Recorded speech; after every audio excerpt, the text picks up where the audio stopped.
Let's lead and live in a whole new way. Raise a glass, it's cheers to Monday. Hello, friends, and welcome to another episode of Less Stress, More Joy with me, Amy Leneker. I am so excited for today because we have two incredible guests that you're going to be able to hear from and learn from. We have Dr. Lizzy Perez, a leadership coach, facilitator, and speaker. We have Joni Goodman, a leadership catalyst speaker and author. And I want to hear directly from them all of the amazing things that they've done before. So let's start off with you, Dr. Lizzy Perez. Tell us just a little bit about you. Oh, goodness. Thank you. First of all, I'm excited to be on here, and it's just nice to always be on a call with you, Amy, and to get to know Joni as well. A little bit about myself. I'm a leadership coach, facilitator, and researcher with the PhD in leadership studies. I work now across different sectors, education primarily from pre-K to university level, as well as in the public sector, nonprofit and healthcare, and even corporate spaces. So my work sort of sits at the intersection of emotional intelligence, nervous system regulation, courage, and perfectionism. And I help leaders move out of that survival mode we all know too well of, especially now in this age, and into what I like to call sustainable leadership practices. So that's just a little bit about me.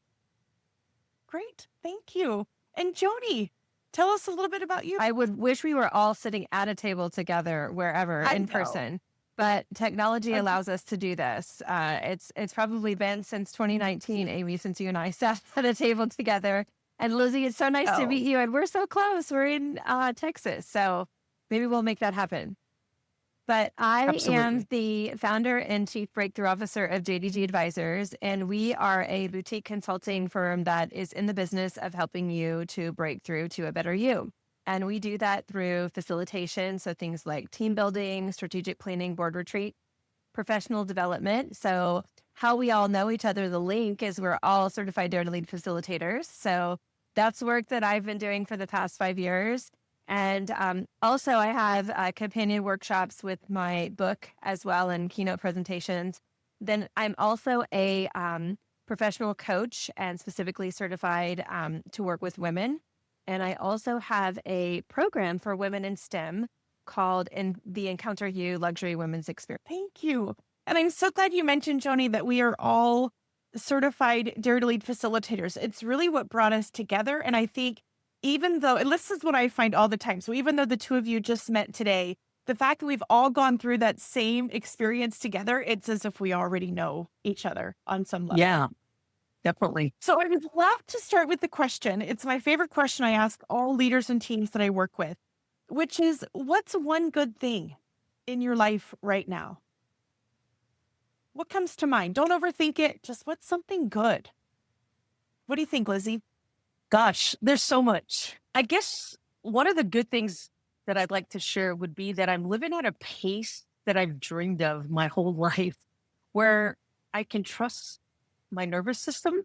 And I haven't always been able to do that. My writing is really focused on a lot of what happens when we start as leaders overriding our bodies, and psychosomatically we can just quit and become sick and become ill. And I have had enough of that in my work, that I really feel like right now something good for me is filling my day with, whether that's pauses, intentional pauses and movement, and really just enough space to notice what I'm feeling and to talk it out. I recently heard that if we talk through our feelings out loud, we speak out loud about what we're feeling as we're experiencing it through our bodies, that is one of the fastest way to reduce your cortisol levels. And they call that the internal uploading effect, I believe. And that's what I feel like I would say is going on pretty well. And you think, well, gosh, and all the things that you could choose, Lizzy. Well, I believe that when I'm in that space to notice what I'm feeling instead of pushing through it, it changes the way I appreciate all the other wonderful gifts that are bestowed upon me. So I would say that, Amy. It makes all the sense in the world to me. Lizzy, I have to grab something. So I bought this for my office. Ah, it is a 4-foot sloth. Mine's in over there, like in a couple of rooms away. Because it's just my daily reminder to just slow down, like just be in this moment. And so it's impossible to race through something when there's a 4-foot sloth staring at you all day long. Can I just add, our son recently moved out. And so we're officially empty nesters, but he left his sloth just as you just showed. And we put it in a space that has been scaring the shit out of us. But it's like, oh, and now sloth isn't scaring us anymore. It's become a part of our world. So I love the slow down sloth. That's going to be the reminder. Thank you, Amy Leneker. Visual management right there. Yes. I think I need a sloth. You do, Joni, you do. Amazon, it's coming your way. So Joni, tell us what's something good in your life? Actually allowing myself and realizing that I am living my passion. So I started my week on Sunday with a table of existing women from my Empress community. Everyone who goes through my Encounter You Luxury Women's Experience is called an Empress, and some potential Empresses. So that was just a magical way. No Sunday scaries. We were like sitting around this table, empowering each other. And then today I get to do this podcast with you. I just got off of a webinar on emotional intelligence. I'm giving a rappel presentation on my book on Thursday. I'm going to an ATD meeting on Wednesday. I'm having a work session, slowing down, and my admin Sharon is coming over on Wednesday to prepare for the women's retreat that's coming up the end of February. So we're well in advance of that. So being really intentional about how I'm moving throughout my day, because I spent the vast majority of my life vacillating between the continuum of terrifying and exhilarating. So both opposite ends of the spectrum, but both emotionally hijacked states. So I am like operating in this continuum now. And like Lizzy, I'm very aware of my nervous system and working to how to regulate that every day. Don't always get it right. But I am able to pursue my passion from that middle ground instead of those big swings. Yeah, thank you. Love that. And it's such a good segue because the whole goal of this podcast is really the title of it, to have less stress and more joy.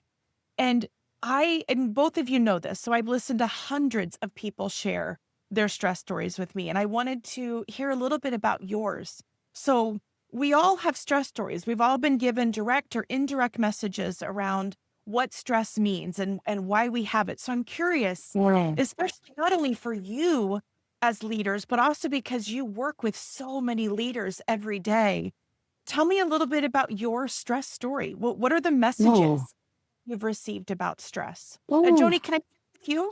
When you look back, what are some of the messages that you've gotten about stress? Yeah, well, as someone who spent a lot of years struggling with anxiety, that really linked to stress and like which came first, the stress or the anxiety, like the chicken or the egg sort of situation. And so that led to overfunctioning. It led to a PhD in people pleasing.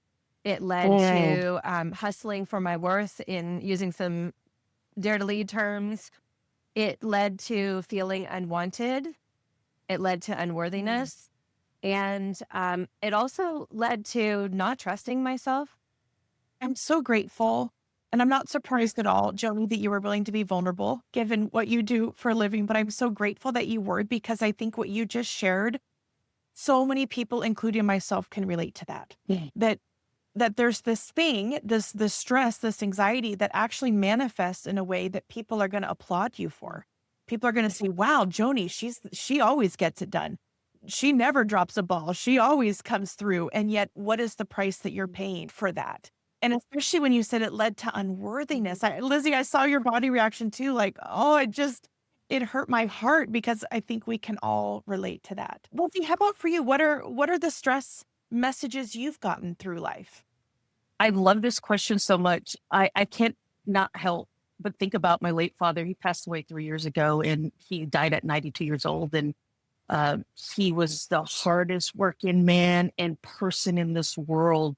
And though that was great, it sent a very powerful message to all of us siblings that hard work was everything. Work ethic was bar none. And that was the value that I started to adopt until my 30s, mid 30s, where I started recognizing, oh, gosh, this is killing me. Right. Yeah. So my stress, there's a saying in Spanish called dale gas. And that means, put your foot to the pedal, like put on the gas. And that helped in so many ways to get to where I am. And if I could talk to my father now, I would tell him, pon el brakes, or pon los brakes, put on the brakes, or put it in neutral, put it in park, and rest and take those intentional, like I mentioned earlier, pauses that we sometimes intend to really ignore. So stress used to live entirely in my head, and I thought that thinking harder was the solution. And through my own research on perfectionism and burnout and things of that sort, and the neuroscience behind it, is stress is a full body experience. And sometimes it feels like a full contact body experience. And in my writing, I talk about how many of us were taught to ignore the body and stay productive at all costs, to be a part of, the hustle and grind culture. When you have coffee shops named, grind and rise and grind, everybody's pulling in, getting every kind of sort of energy drink that they can put down their system, not already recognizing that cortisol already exists every morning when we get up. And can we actually trust that cortisol to do its job? And that stress, that disconnection, really fueled my stress more than my workload itself. It's its own emotional bandwidth of a workload. And so I'm like you and Joni are really spending the rest of my years feeling where it lands in my body, recognizing it and moving through it so that I can level my nervous system to get into that window of tolerance and be a lot more in the know of where to go from that point. So I love this question so much. Yeah. And thanks for sharing what you did about your dad. I'm sorry about your loss. And I think that what's so powerful to me, Lizzy, about what you're sharing is your dad left this legacy with you. He left this legacy of hard work and this legacy of a work ethic that got you where you are today. And you're modifying that legacy a little bit for the next generation. You're saying, I'm going to bring in this thing that my dad gave me. I wouldn't be who I am without it, but I'm also going to pass on something slightly different. And I think that's something so many people aspire to do. Love that. Modifying his legacy. That's beautiful. Thank you, Amy. I got goosebumps when you translated what you said in Spanish. My dad, for most of my life, was a long distance truck driver. And so my siblings and I, we would get to rotate going out on the road with him. And so he would have this saying called hammer down. Oh my gosh. And hammer down meant we've got a place to be and there's nothing between us and that destination. And so I internalized this idea of hammer down, and I would treat a project, I would treat parenting as if it was, I'm on an interstate trying to get to the next location, when in reality, that was just coming from me. Ooh. There was no one forcing these timelines on me. I was forcing myself. And so thank you both. I think there's going to be so many listeners sharing that. A little bit of themselves in both of you. I want to do a slight little turn because we talk about stress a lot. And what I'm seeing in my work, people are stressed from talking about stress. They're burnout from talking about burnout. And yet, I know you all read the same reports I do. Stress is now, we have gone back to the early pandemic levels. We are now at the stress levels we were at the start of a global pandemic. So something is not working. And I want to talk a little bit about joy for a second, because I believe that managing stress isn't just a wellness strategy, it's a joy strategy. That if we can figure out how to manage our stress, suddenly joy is just there. So I'd love to hear from the two of you. When life gets overwhelming, what are your best strategies? How do you manage stress so that joy can fill a place in your life. Joni, would you begin? What are your go-to managing stress strategies? Yeah. And Amy, just to piggyback on your statistics and kind of my own research that happened whenever I was facilitating the Dare Lead workshops, I would have people experience vulnerability through expressing joy and, laughing and dancing. And many times I would have them close their eyes and do a visualization kind of exercise to tap back into a moment where they were experiencing tremendous joy. And I can't tell you how many times I had people come up to me and say, I couldn't think of a time. It broke my heart, Oh. but I couldn't think of a time where I experienced that much joy. So that lines up with what the research is showing. And what we know is that to experience joy, you have to be vulnerable. One of the things that I do on a daily basis is I don't have a stuffed sloth, but I have a real life miniature poodle. And she needs to go out for a walk. And so I've started doing, I think this came from when I developed the Rappel framework and connected it to the 5 senses, that when I go on a walk with her, just to reset myself, regardless of what's going on, if I'm stressed or not stressed, it is to do the 5, 4, 3, 2, 1. What are 5 things that I see?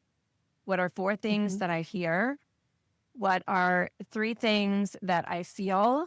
What are 2 things that I smell? And what's 1 thing that I taste? And, not overthinking it, just allowing whatever you see.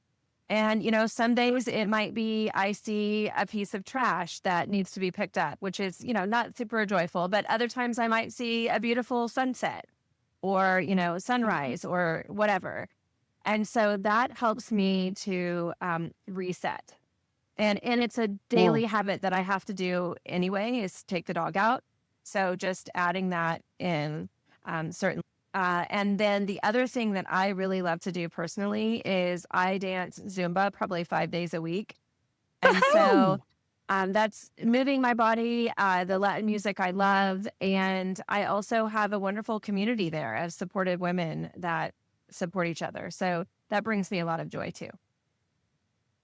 As you were sharing, Joni, it reminded me of how within the first 5 minutes of the certification we all went through with Brene Brown, how we had to stand up and sing. And I thought, I'm going to throw up. Like, I mean, she was so close to me. Like, now I've done is sing in front of Brene Brown. But you're right, that vulnerability. It's like suddenly it's all out there. And we were laughing and connecting, and you're spot on. Lizzy, how about for you? What do you do? How do you manage stress in this world?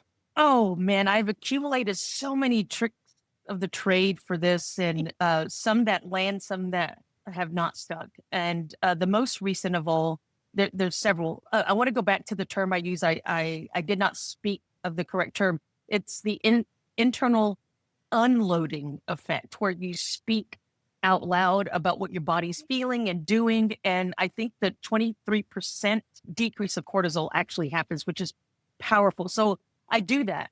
Now, I used to make fun of my wife, well, I still do, who talks out loud about just about everything, but her feelings and what she's experiencing. So I was like, oh my God, did she read the research about that? Because she's good at that. So I joke with her now about like, oh yeah, leaning into the research. I've got to do that. So I started doing that a while back, and it's super powerful. But the other thing I also had heard and sort of have been practicing this is thinking about play with joy and how they correlate.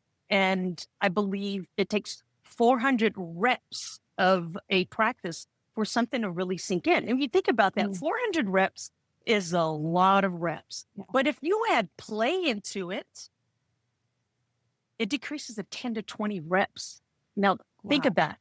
If we want to practice more joy, then let's play. Yeah.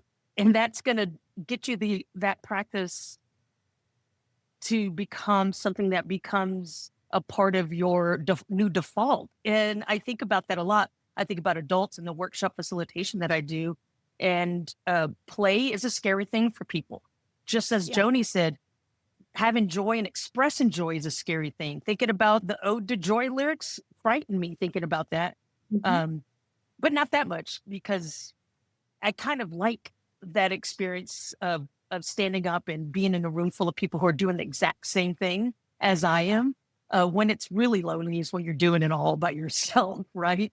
Um, so I do some other things. I also have found that cold is really good for my body, and it's taken me years to recognize that. Then get more cold, and a lot of people be like, that doesn't really make sense. But the nervous system really responds, even if it's a bowl of ice and you stick your hands in there, it's regulating. And before you get into that cryogenesis, I mean, you have to sit in there or it has to happen for more than 30 seconds. But at least at 30 seconds, you already have it shipped. And so if I'm doing things of that nature, it's taken me out of this idea that I'm so tired, I got to take a nap, or I'm so stressed, I emotionally cannot move forward. But doing those quick little turns can change the name of the game. And I've been doing a lot of that, but I'm also recognizing that regulation, it is a practice like everything else. It's not a one-time fix.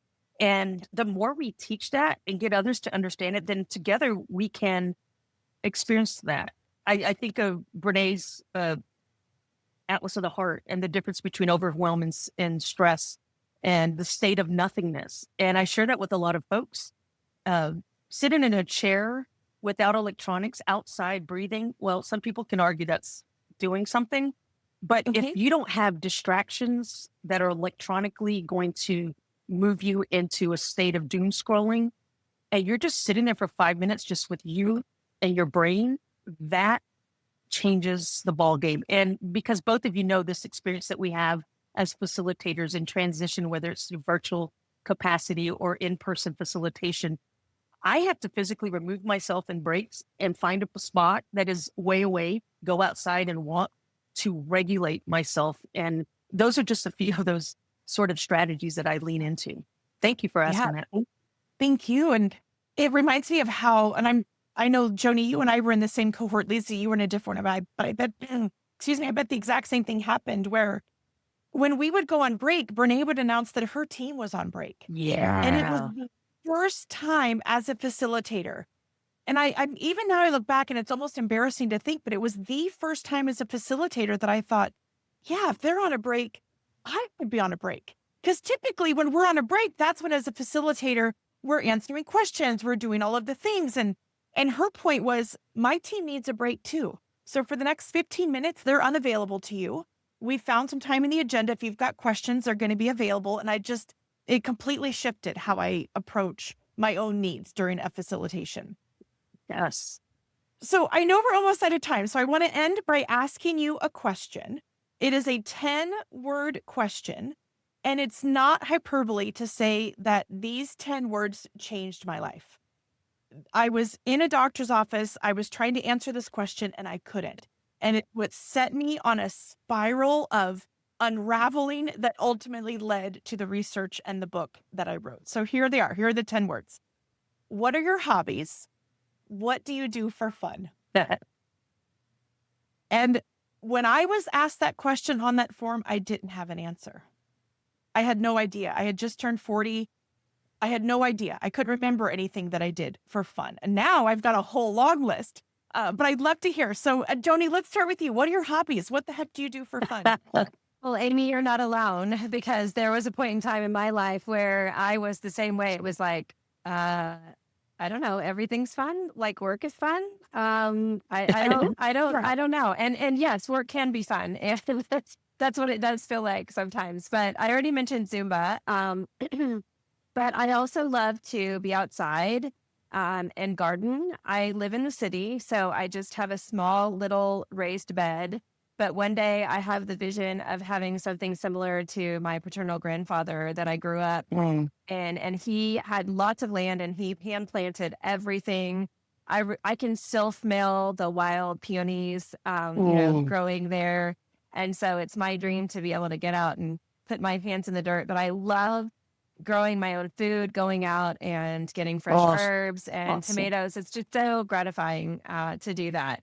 And then I also like to eat. So from a foodie, So I like to cook and bake, but I like to eat. And I'm living in Houston, which is like, I didn't realize when I moved here that it was such a foodie city, but you can literally get any kind of cuisine that you want here.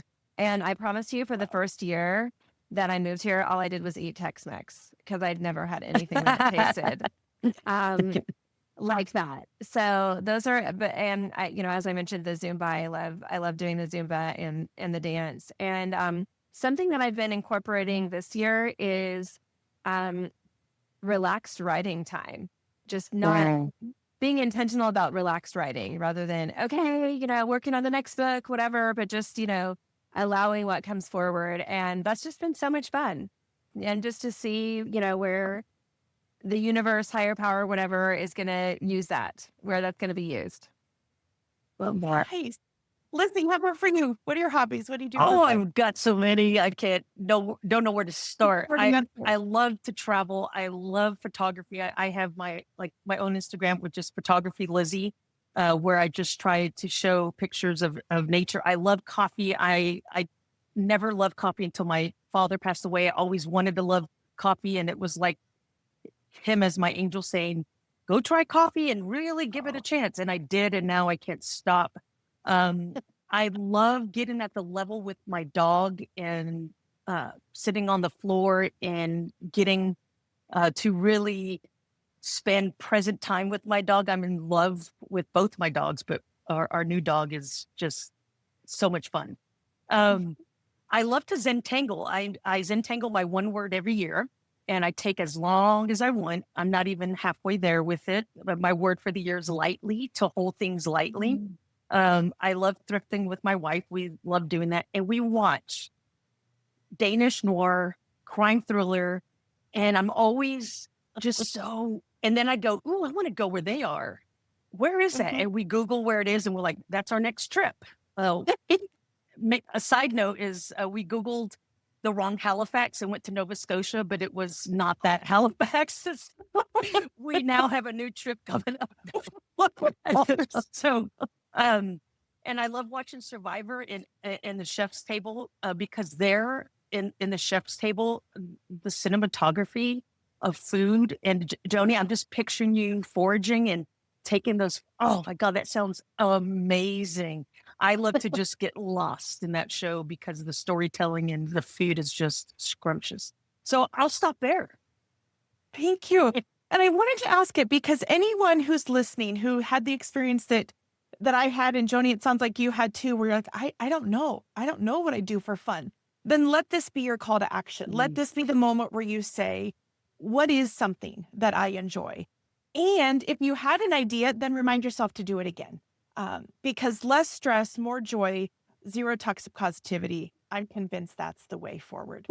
Last thing, where can folks find you? Because you're both doing amazing things. So Joni, where is the best place for people to find you and follow you? So I am listed as Joni D. Goodman on LinkedIn, Facebook, and Instagram. And then my website is jdgadvisors.com.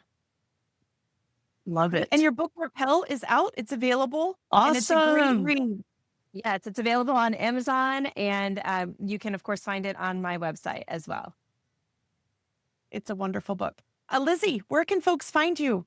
On Instagram, and you can find me at Lizzy Perez, LLC, LIZZY, PEREZ, on LinkedIn under Lizzy Perez. I believe it might say Elizabeth, quote, Lizzy Perez. I was named after my mother, and I'm trying to reintegrate my mother's name back into my own name.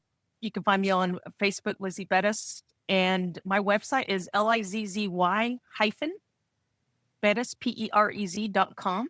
And you stay tuned. I am rebranding and new frameworks are coming out for leadership. And I'm so excited about 2026. Thank you, Amy. I can't wait. And we'll drop all of that in the show notes so that folks can find you easily too. And when I think about people who bring me joy, the two of you came to mind. So Thank you so much. You're the first interview that I've done on this podcast, and it felt like exactly the right place to start. So from the bottom of my heart, thank you both. Thank Same you for here having. Yeah, cheers to Monday and cheers to you on your upcoming book. I am honored to be in this space with you, Amy and Joni. So proud of the work you're both doing as authors and facilitators and speakers and consultants. Just feel honored and excited to see the rest of your journey unfold. Thank you. All right, Joyful Rebels, if you love this episode, hit follow, share it with a friend, or leave a quick review. It's the best way to help people find their way to less stress and more joy. You can also pre-order my book everywhere books are sold. If you've got any thoughts or feedback, reach out because you might just hear it on the show.